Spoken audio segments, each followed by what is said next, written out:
Hi, I'm Peggy with Headshots by Peggy Presents, and today we have John SWANBECK and camera tips for actors.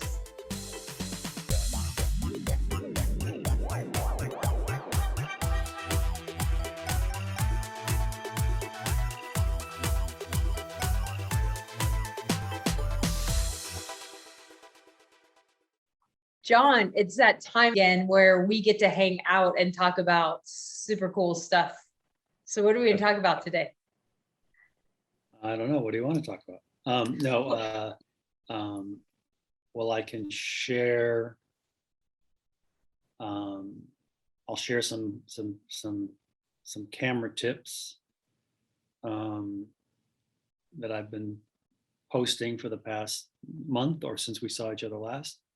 I think definitely, because I think it was yesterday, again, like I like all of your tips, but there's at least every few days I'll see one that I really like. So let's just dive into it and I'll let you know when we get to that. That's the one. Yeah, it's interesting though, because when I have to think about I'm producing something when I like in the old days when they had an LP or when they had CDs, whatever, you had to produce them in such a way that not all of them were great songs. Some was a great song and then it was followed by an okay song and then it was followed by a new song. And, because otherwise if you try to hit great song after great song after great song, it actually starts to backfire. So, so I like that there's a little bit of a sort of, oh, this one's good. Oh, that one's great. Oh, that one's okay. I don't know about that one, I like that there's that. And also I'm trying not to think so much about everyone's going to love this. I'm trying to think about, here's what I want to do. Here's what I think about the camera and, how to think like the camera and not get caught up in everyone's going to love me. And then I've been, as you can see, I've been sort of taking them to a new level where they have visual design and they have music attached to them, and so that's kind of fun too. And it's interesting because we always say camera tips for actors, which they are camera tips for actors, but they're also camera tips for directors and camera tips for anybody who's not even an actor or director. I hear from directors all the time. I just talked to one the other day who said he was actually directing on set, and he had my page open on Instagram or whatever, and he was just going through and using the tips and getting like these great performances. That's funny. I can see that. Right. They're sort of that way. I sort of think of them as camera tips for human beings. And everybody's on camera right now. Like everybody's on video calls. Everybody is, on, doing things. Your social media, people's headshots, their profile pictures. It's not just actors. Everybody is representing themselves in this area right now. So it's important for everyone. Yeah, that's what I'm keeping in mind. And so for me, they're more about the camera and people or human behavior than just actors, although actors love them, directors love them. I know writers that love them. So they're great. So I'll start by sharing a few. One thing I was going to talk about today, but I couldn't figure it out. The big dilemma for me, and I'll just put it out there as a dilemma for your viewers. There's a difference between acting a scene and making it look like it belongs in a movie. And I think actors are under the impression, well, the director is going to do that, right? The director is going to make it look and sound like it belongs in a movie. And the director is not going to do that. The director is going to hire actors who already know how to do that. And it's a particular talent or additional talent, because actors are brilliant at analyzing the material and creating the material and connecting with the material and being real and making it real. But I find that they don't always approach something to create like a movie take. And that's the big thing I'm trying to wrap my head around these days. I have a technique from my book. Oh, and I'm working on the second book, by the way. Yay. Yay. There's a technique from the book called movie trailer. And it's designed for that. It's designed to take a scene really well acted by an actor and make it look like it belongs in a movie. You know, and if we all think about movie trailers, they have a certain sort of quality to them. Maybe you call it heightened. I'm not sure what you call it, but there's if I said do a movie trailer of you saying hello, we could do a movie trailer of you saying hello and it would look like a movie. It's just the way movie trailers are. So, and a lot of actors or directors love that particular technique because it's trying to get to exactly what I'm talking about.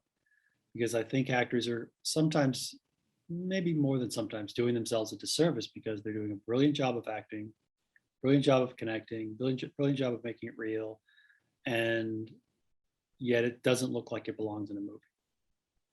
And they want directors to do that, like I said. And directors are fine people who already look like they belong in a movie. I think that's what the audition process is the director's looking for people who look like they belong in a movie. Because the director just wants to the director just wants to direct the movie. The director doesn't want to like pull a performance out of an actor. So that's the big thing I'm trying to wrap my head around. I like to sort of wrap my head around these cinematic concepts to figure out what I can communicate to actors to get them further. And that's the one I'm trying to figure out these days. Like, how can I communicate that to actors so they just know what to do? And they're a little resistant to it because their process is about being real and connecting. And there's a big difference between actors acting a scene and actors in a movie. Big difference. And so that's the thing I'm trying to wrap my head around. Maybe next time we do the next blog, I'll have some ideas about it because I'm going to start to explore it in my sessions. So That's cool. I think this is what I'm finding. Directors don't want to pull a performance out of an actor. And I'm finding the more and more that I do the headshot strategy session with actors, and then I have actors that haven't done that work, and then they come in, I'm like, this is a lot of work for me to pull this out of you. So now I'm just incorporating it completely. And like, if I'm doing your headshots, you're going to go through the headshot strategy session because that teaches you how to be on camera. Because otherwise I'm literally like, it's a lot of work. And so I can imagine it's the exact same thing on the movie set. If an actor doesn't understand how to connect with the camera, if the actor doesn't understand how to look like they are on camera and they belong there, then a director has to work harder. It takes longer. It's more expensive. It's, the whole thing. So that I can completely understand what you're saying from that point of view. yeah, I think you hit the nail on the head. It's a lot of work, and they have a big job to do. They have to direct a movie, and it's just like when they hire a cinematographer. They don't hire someone they have to pull the cinematography out of, and they don't hire an actor they have to pull a performance out of. And I think actors are under the impression that that's what directing is. The director gets together with the actors and they explore the material and they mine the material and they try it this way and try it that way, and the director pulls a performance out of them. And that's not the case at all. Like you said, it's not the case. And so I think actors are unconsciously, without knowing, I think that's what that means, doing themselves a disservice because they expect that's what it is. And an audition is a job interview to see if you know how to make something look like it belongs in a movie. That part of that is being real and connecting and making big choices. Part of it is all of it, but there's another element to it, which I think actors, and I think it makes a big difference in their auditions. I think it makes a big difference, and they don't even realize it. So that's the thing I'm trying to wrap my head around. Maybe I'll have some specifics for it next time. Well, and that's just it. The audition, when you go to your audition and you look like you belong on camera, you look like you know what you're doing, your odds of getting a call back and booking is a lot higher because that's one of the things they want to know. Do you know what you're doing? And that's when you're doing your audition and you already look like you belong on camera, obviously that's a point in your favor. Right. And I like to think about, I always see myself as solutions, not theories, although I think I'm part theory as well. But I'm always looking for, I want to tell the actor, do this, do this, do this, and you'll achieve this big idea. Versus talk about a theory and then we all sort of sit around and go, well, what do we do? So that's what I'm trying to wrap my head around are there steps, are there solutions I can communicate to actors to get them to get there. But I think the first thing is they need to realize it and accept it, because I think a lot of them misunderstand. So, Yeah. All right, so let's get started. Give us a quote. We did just get started though, right? Yeah, that's we okay. did. We did. That was a good start, actually. Not a bad start. Okay, what am I doing here? Okay. I'm just going to go backwards. Let's see if I can have no volume. So, as you know, I publish these on Instagram. I also publish on TikTok. Are you on TikTok yet?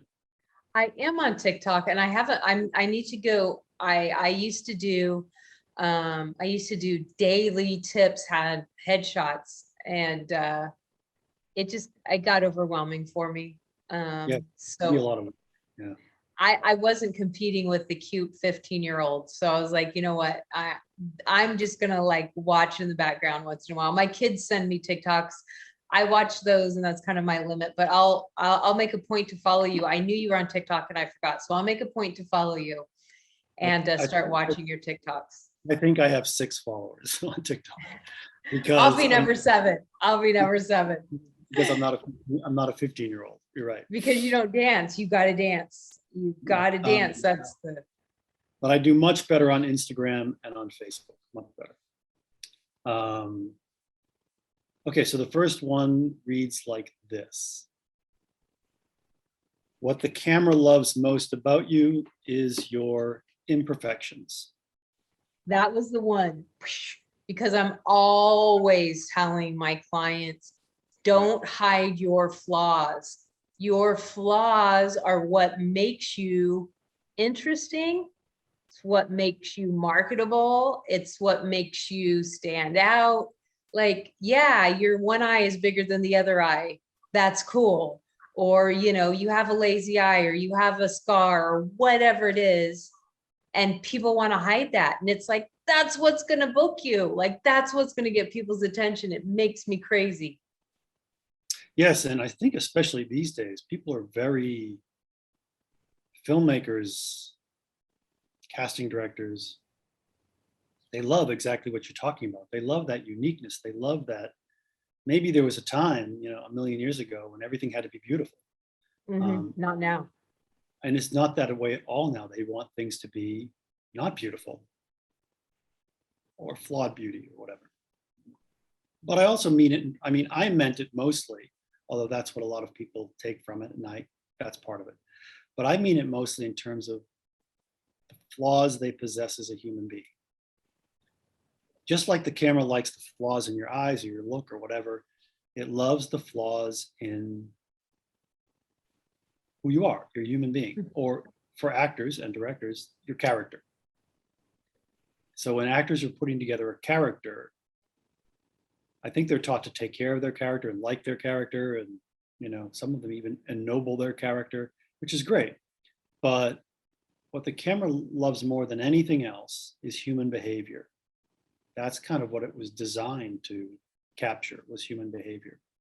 And your flaws, your character flaws, are much more interesting in a story than the fact that you are this ideal person. So you want to create the good things or the noble things or the attractive things. That's a good way to put it. And then you want to bring in, a flaw or two.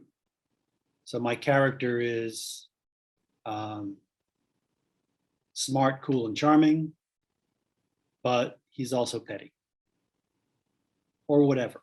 That Exactly. might not be a great example, but they're taught to, I think they're taught to like their characters, which I understand.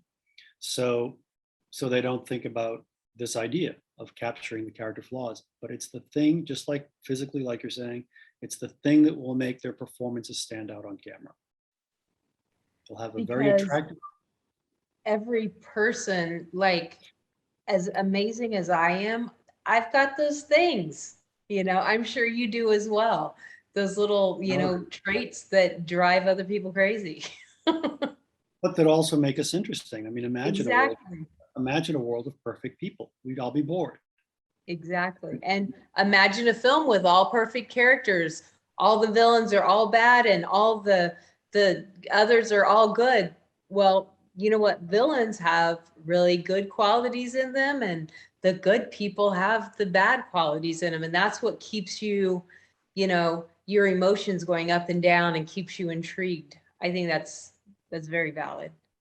Yes, and to echo what you just said, character flaws are what drive the story. They're what drive the story. And so I think actors should embrace that. I think, like I said, actors are taught to like their characters, which I get. You have to like your character to some degree, to a large degree. But I always say to them, the more we know somebody in life, this is the part of what I do that I find really interesting, because I'm really interested in human behavior. I'm part psychologist, I guess, and I'm interested in the camera. And in life, the more we get to know somebody, the more we see things in them we do not like. It doesn't, we're still going to love them. We're still going to want to be in a relationship with them. But it's when you first get to know somebody that you say, that person was really nice. And you just think of them as this wonderful human. And then you start to get to know them a little bit. And this is probably in love relationships as well. That's probably what that is. And then we just start to see flaws in each other. And we still love the person. And it doesn't mean any relationship has to change. But that's a phenomenon of just being a human being. And so I say to them, if you don't dislike anything about your character, you don't know your character very well. And I think that's absolutely true. I like that. If you don't dislike anything about your character, you don't know your character very well. I think that have you posted that? Because that's a quote you should post. Yeah, no, it's in the hopper. It's actually coming up in the next couple of weeks. That's why it was on the tip of my tongue. Yeah, that's really good, because you can apply that in anything. Like, if there's nothing that you don't like about your friend, then you're not really close friends. If there's nothing that you don't like about your partner, then you're really not, you don't know your partner that well, because there's those things that are unlikable about everyone. But and the audience won't know your character very well. You won't know your character very well. And if you don't know your character, then how's your audience going to know your character? Because right. if your character isn't going to be that deep, it's going to be a very shallow character, because you don't know the other parts of it. You just blew my mind, John. That was really good. Thanks.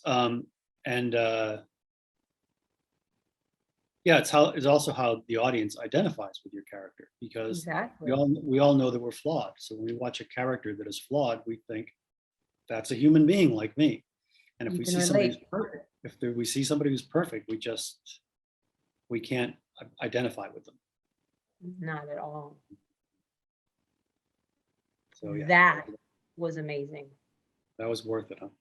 That literally, we can just close it out right now. That was so good, because I'm always we've been talking about this the last few months, and I'm going to bring it up again because I like to beat a subject to complete death.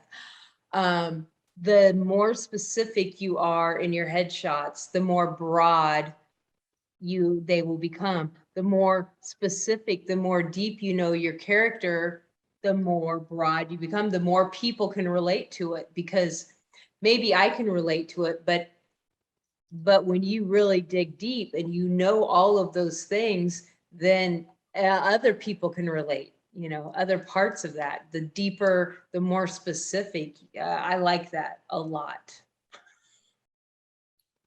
I'm glad. Thank you. You just won the internet for the day.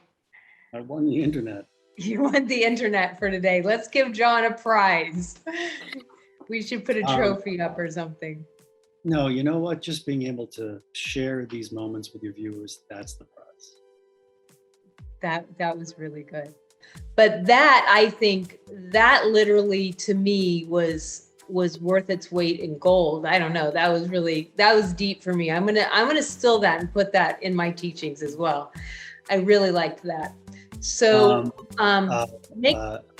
share the power, spread the word, quote the source. I'm kidding. Absolutely. This will be a whole slideshow in my headshot strategist with your picture and your name. This is going in there because this is really good. All right. Well, that was absolutely amazing. Make sure that you're following John on TikTok, on Instagram, and on Facebook. Follow him all over the place. Make sure you sign up, take some classes from him. These are some amazing stuff going on. And most importantly, have an amazing day. I'll see you next week.